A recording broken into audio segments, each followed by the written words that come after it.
Hi guys, welcome back to Golden Reviewer. So today I have two devices. On my left is the Poco F3 or Redmi K40. So K40 for the Chinese domestic market, and globally it's called Poco F3. Okay, so this is a device powered by Snapdragon 870. Okay, as you can see here. On my right, this is Poco X3 Pro. Okay, so this is a device powered by Snapdragon 860. Okay, here is the device, and these two devices are actually priced quite closely together, right? The F3 is about $150 more expensive than the X3 Pro, so I think a lot of you might be choosing between these two devices.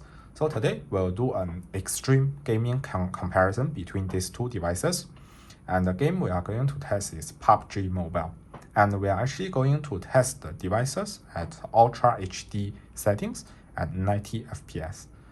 Okay guys, so we'll test this on the Chinese version of PUBG Mobile. As you can see here, I've set the graphics settings to UHD and 90 FPS, and I've enabled the shadow and enable the AA. Okay, maybe some of you do not understand Chinese, but it's fine, you can trust me. So actually some of you mentioned to me that I can try to use GFX tool to unlock 90 FPS on the global version. Sorry, it doesn't work. So far there's no way to tweak the global version of PUBG Mobile to unlock the FPS settings without root, right? At least that's as far as I know. So if you know any way to actually unlock the 90 FPS on devices, say for example the Galaxy S21 Ultra or something like that, please let me know down in the comments, right? I will be very happy to follow your steps and try to unlock the 90 FPS and give you a very thorough test of it, right? So it's not like I like the Chinese version of PUBG Mobile. I don't like it actually, but we have to test it this way to use the highest settings, right? We have no other choice. And actually I've made some simple comparisons of the Chinese version and the global version. They are actually more or less the same. There's no such thing as which one has better optimization and which doesn't, right? They are running on exactly the same engine. They are the graphics settings are the same, and the load is mostly the same as well. So I think this is still somewhat useful information while I test on the Chinese version. And maybe in the future the global version will be updated to make these settings available. But for now you can use this result as a reference, right? As a reference only. Okay, so as you can see, I've entered the Sahut map.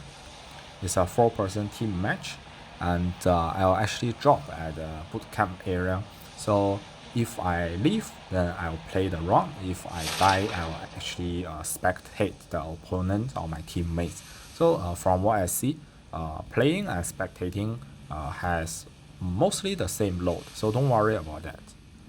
And of course I'll show you the real-time FPS here, and this comparison will last about 15 to 20 minutes, right? So if you want to see it, you can watch it in full. Otherwise you can skip to the end of the video where I'll show you the results from these two devices, and I'll give you a short analysis of how I think they performed in this game. Okay, and before that, may I ask you to actually give me a like and also subscribe to my channel if you haven't, right? So I'll do more tests like this. I'll cover more devices in the future, and you can subscribe and turn on the notification to make sure you don't miss any of the future videos. Okay, without further ado, let's go.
Okay, so let's take a look at the result.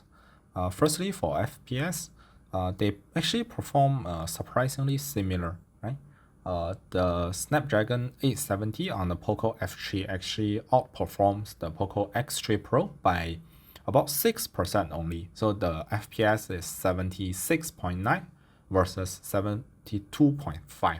So the gap is very, very small here actually.